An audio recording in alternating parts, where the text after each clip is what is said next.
Hello Madhu గారు, welcome to social post. అలా sir, ఇప్పుడు చాలా మంది రిటైర్మెంట్ కోసం ఎస్డబ్ల్యూపీ మనం యూస్ చేస్తాం. సో ఎస్డబ్ల్యూపీ అనేది ఏదైనా పర్పస్ మనం పెట్టుకో, రిటైర్మెంట్ అని పెట్టుకోవచ్చు, మనం ఈఎంఐ పే చేయడానికి అని పెట్టుకోవచ్చు, వాట్ ఎవర్. ఎస్డబ్ల్యూపీ అనేది కొంచెం రిస్కీయెస్ట్ అని చాలా మంది చెప్తున్నారు. సో యాక్చువల్లీ మన ఎస్డబ్ల్యూపీ అనేది ఎప్పుడు పెట్టుకోవాలి? సో వచ్చిన మన ఇంట్రెస్ట్ 6% పెట్టుకోవాలా? మోర్ దెన్ మ్యామ్ ప్రిన్సిపల్ ఉండేటట్టు పెట్టుకోవాలా? ప్రిన్సిపల్ ఉండాలంటే మనం ఎంత వరకు మన రిటర్న్స్ ఎస్డబ్ల్యూ పెట్టుకోవాలి? ప్రిన్సిపల్ మనకు వద్దు అని చెప్పుకుంటే మనం ఎంత వరకు మన ఎస్డబ్ల్యూపీ పెట్టుకోవాలి? ఎస్, జనరల్లీ మీకు ఎస్డబ్ల్యూ చేసే కంటే ముందు ఒక రియల్ టైం ఎగ్జాంపుల్ చెప్తాను. అరౌండ్ 2018-19 ఆ టైంలో one of our customer friend మనం ఎస్డబ్ల్యూ స్టార్ట్ చేశారని చెప్పేసి ఈయన కూడా ఆఫ్టర్ రిటైర్మెంట్ అయిన తర్వాత last 1 year back SW start చేశాడు. అయితే 18-19 యొక్క మార్కెట్ అయితే ఓన్లీ అప్ సైడ్ పైకి వెళ్ళిపోయింది. ఆఫ్టర్ కోవిడ్ తర్వాత ఇంకా అది పైకి వెళ్ళిపోయింది కాబట్టి తన ఫండ్ వాల్యూ అనేది ఎక్స్పెక్టెడ్ రిటర్న్ కంటే ఎక్కడికో వెళ్ళిపోయింది అనమాట. జనరల్గా మీకు ఎస్డబ్ల్యూపీలో 6% విత్డ్రాల్ చేస్తే 12% రిటర్న్ ఎక్స్పెక్టేషన్తో ఎవ్రీ 9 to 10-11 yearsకి అమౌంట్ డబుల్ అవుతుంది, ఆ ఎక్స్పెక్టేషన్తో వస్తారు. కానీ because of one side market ఉండడం వల్ల బులిష్ మార్కెట్ వచ్చేసింది ఆఫ్టర్ 2020 తర్వాత. మీకు 3 yearsలోనే అమౌంట్ డబుల్ అయిపోయింది. ఈవెన్ ఆఫ్టర్ విత్డ్రాల్ 3 yearsలో 3.5 yearsలో డబుల్ అయిపోయింది. అయితే ఈ లాస్ట్ 1 year బ్యాక్ ఎవరైతే ఎస్డబ్ల్యూ పెట్టారో వాళ్ళు డబుల్ అవ్వడం పక్కెట్టండి, అసలు ఉన్న క్యాపిటల్ నుంచి కంప్లీట్గా బ్లీడ్ అవ్వడం స్టార్ట్ అయిపోయింది. మార్కెట్ ఎప్పుడైనా వాల్యుయేషన్ ప్రకారం పెట్టమని చెప్తాము. ఎస్డబ్ల్యూపీ పెట్టుకున్నప్పుడు ఏంటంటే ఇలాంటి సిచ్యువేషన్ ఒకవేళ మన యొక్క ఫండ్ సైజ్ కూడా తగ్గకుండా ఉండాలి అనుకుంటే సింపుల్ స్ట్రాటజీ ఒకటి చెప్తాను, అది ఫాలో కావాలి. ఎస్డబ్ల్యూపీలో మీరు మొదటి 1 to 2 years మార్కెట్లో అనుభవం లేని వాళ్ళు ఆ ఫండ్ ఏదైతే ఉంటుందో డెట్ ఫండ్లో పెట్టుకొని స్టార్ట్ చేయాలి. ఆ తర్వాత మోర్ దెన్ 2 years ఫండ్ ఏదైతే ఉంటుందో దాన్ని హైబ్రిడ్ కేటగిరీలో కొంత ఫండ్ మీరు రెడీ చేసి పెట్టుకోవాలి.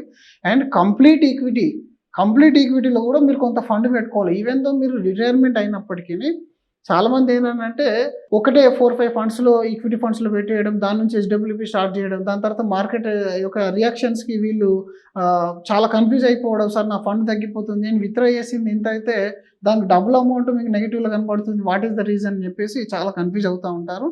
ఎప్పుడైనా సరే స్టాక్ మార్కెట్ 5 yearsలో 6 yearsలో డబుల్ అవుతుందని చెప్తారు కదా, కానీ నిజానికి 2 to 3 yearsలో డబుల్ అవుతుంది. కానీ ఆ 6 years గ్యాప్లో ఏ 2 years 3 years డబుల్ అవుతుంది అనేది తెలియదు. కాబట్టి ఆ 2 to 3 years అనేది మొదట మీకు రావచ్చు లక్కీ అయితే, లేదా ఎండింగ్లో రావచ్చు. మరి కన్ఫ్యూజన్ అవ్వాలంటే ఏం చేయాలి? ఈ మొదటి 2 years మీరు ప్లాన్ చేసుకున్నారనుకోండి ఎస్డబ్ల్యూపీ. ఇప్పుడు నేను ఒక ₹1 కోటి ఫండ్ ఉంది నా దగ్గర, దానిలో మీరు మొదటి 2 yearsలో అంటే మనం ఎంత తీయాలనుకుంటాం, ఒక 50,000 తీయాలనుకుంటాం, సంవత్సరానికి 6 లక్షలు అంటే ఒక 12 లక్షల రూపాయలు అసలు 2 సంవత్సరాలకు గాను 12 lakh rupees తీసుకెళ్ళి కంప్లీట్ డెట్ ఫండ్లో పెట్టేసేయండి. కంప్లీట్ డెట్ ఫండ్లో ఆ ఫండ్ అనేది మీకు 6 to 7% రిటర్న్ జనరేట్ చేస్తుంది కదా. You're withdrawing 6%, still you're adding 1.5% additional to your fund. తగ్గే ఛాన్స్ ఉందా? ఇక్కడ తగ్గే ఛాన్స్ అనేది లేదు. సెకండ్, ఆఫ్టర్ 2 years కూడా మార్కెట్ ఒక్కొక్కసారి రికవర్ కాకపోవచ్చు, కానీ అక్కడ మన దగ్గర డెట్ ఫండ్ అయితే కంప్లీట్ అయిపోయింది. మరి 2 years 4 yearsకి డెట్ ఫండ్ పెడితే అది లాజిక్ ఉండదు దాంట్లో. కాబట్టి అక్కడ హైబ్రిడ్ కేటగిరీ ఫండ్ 65% ఈక్విటీ, 35% అనేది మనకు డెట్లో ఉండే ఫండ్ ఉంటుంది. ఆ ఫండ్లో మీకు 10 నుంచి 12% ఎక్స్పెక్టేషన్ ఉంటుంది జనరల్గా. అక్కడ ఇంకొక 2 years ప్లాన్ చేసుకోండి, అంటే 4 years డెట్ ప్లస్ హైబ్రిడ్లోకి చేసుకోండి. మోర్ దెన్ 4 to 5 years ఏదైతే ఉంటుందో దాన్ని కంప్లీట్ ఈక్విటీలో పెట్టేసేయండి. అంటే దీన్నే మన కొంతమంది 3 bucket స్ట్రాటజీ అని కూడా చెప్తారు. ఎవరైతే రిటైర్స్ ఉన్నారో ఇమీడియట్గా ఎస్డబ్ల్యూపీ చేయాలనుకుంటున్నారో వాళ్ళు ఈ ప్రాసెస్లో మాత్రమే వెళ్ళాలి. మొత్తం తీసుకెళ్ళి ఈక్విటీలో స్టార్ట్ చేస్తే మార్కెట్ ఇచ్చే షాక్లకు తట్టుకోలేక కంప్లీట్ ఎగ్జిట్ అయిపోతారు. జనరల్లీ మీకు ఈల్డ్ అనేది ఈవెన్ తో మీరు ఎంత నెగిటివ్లోకి వెళ్ళినా మీరు విత్డ్రా చేసేంత వరకు అది లాస్ కాదు. కానీ విత్డ్రా చేసే ఛాన్సెస్ ఎక్కువ ఉంటాయి. బికాజ్ 1 year కనుక 70 lakhs 80 lakhs కనబడింది అనుకోండి, ఎంత ఎక్స్పీరియన్స్ ఉన్న క్యాండిడేట్ అయినా సరే సార్ నా 30 లక్షలు పోయిన 20 లక్షలు పోయిన అని చెప్తాడు తప్ప, ఎప్పుడైతే ఇప్పుడు 1 year ఉన్న వాళ్ళు 1 yearలో 1.3 కోసం ఎవరు క్వశ్చన్ చేయరు. How can I got 30 lakhs అంటే 30 lakhs ఎట్లా మీకు యాడ్ అయింది, దానికి మీకు సంతోషపడుతున్నప్పుడు 30 lakhs నెగిటివ్ వెళ్తే కూడా సేమ్ అదే position ఉండగలగాలి.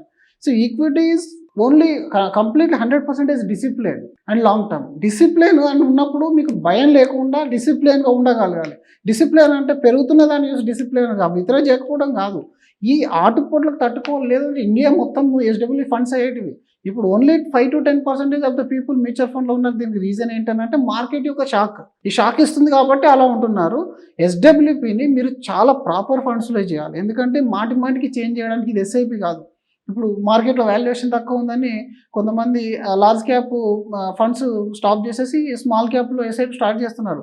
But we can do in ఎస్డబ్ల్యూపీలో మీరు మొత్తం కార్పస్ తీసుకొని పెడతారు. అవును. ఎంత కోర్ పోర్ట్ఫోలియో శాటిలైట్ పోర్ట్ఫోలియో పక్కన పెట్టినప్పటికీ 80% ఆఫ్ ద ఫండ్ అనేది మనం 3 to 4 ఫండ్స్లో పెడతాం. మీరు మాటికి దాన్ని చేంజ్ చేయాలంటే అయ్యే పని కాదు. కాబట్టి చాలా చాలా స్టాండర్డ్గా చాలా మీరు రీసెర్చ్ చేసిన తర్వాత ఫండ్ సెలెక్షన్ అనేది చేసుకోవాలి. కాబట్టి ఎస్డబ్ల్యూపీ ఎప్పుడు చేసినా ఇమీడియట్ ఇన్కమ్ ఉంది అనుకుంటే ఈ 3 స్ట్రాటజీస్ అనేది తప్పనిసరిగా ఫాలో అవ్వాలి. ఓకే. అందులో మనకు ట్యాక్సేషన్ ఇదంతా కూడా చాలా కన్సిడర్ చేసుకొని ఒకవేళ ఓన్లీ హస్బెండ్ పైన పెడితే బాగుంటుందా, హస్బెండ్ అండ్ వైఫ్ టుగెదర్ తీసుకుంటే ఎస్డబ్ల్యూపీ బాగుంటుందా, ఇదంతా డిసైడ్ చేసుకొని అండ్ రానున్న రోజుల్లో ఇంకొక బిగ్ థింగ్ ఏంటంటే రానున్న రోజుల్లో మనుషులు 200 years కూడా బతుకుతున్నారని చెప్పేసి లేటెస్ట్ న్యూస్లో చదివాను. అంటే మన వాళ్ళు ఏం చేస్తున్నారంటే 60 నుంచి ఒక 80-85 వరకు మనం బతుకుతాం మ్యాక్సిమం అనుకుంటున్నాను. బట్ బై గాడ్ గ్రేస్ లేదా టెక్నాలజీ అడ్వాన్స్ వల్ల అనుకో 150 సంవత్సరాలు బతికామంటే అప్పటికి మళ్ళీ ఫండ్ అయిపోతుంది. కాబట్టి ఆ రిస్క్ లేకుండా ఈ రోజుల్లో చాలామంది లాంగ్ టర్మ్ మీద ఆలోచనే ఉండట్లేదు. ఇప్పుడు 3% వచ్చినా 4% వచ్చినా ఎఫ్డి ఓకే అనుకుంటున్నారు. ఎందుకంటే ఇప్పటికి వచ్చింది చాలా అనుకుంటున్నారు, రిస్క్ తీసుకోవడానికి రెడీ లేరు.